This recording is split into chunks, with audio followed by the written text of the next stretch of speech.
one way to tell if something's public record or not very quickly, aside from looking directly to state statute, and here this will give you a clue, and this has helped me over the years and opened up my eyes to a lot of possible things.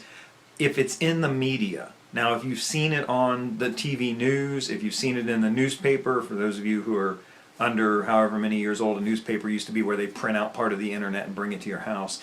But if you see in news reports information like a mugshot or dash cam video from a cruiser or anything you see them do, when the local news loves to do this, they love to do the story about hotels that have bed bug infestations or something like that.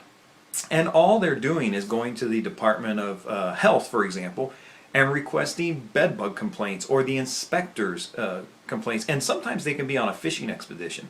They might go in and say, we want all the records from hotel inspections for the last year.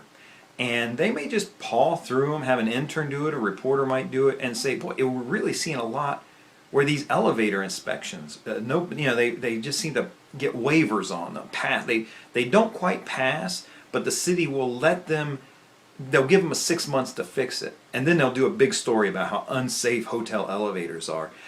The point is, and this is making up things here, but the point is when you see those types of things in the media, that means it's public record, and it should set a light bulb off in your head to say, if I ever need those or if I want access to those.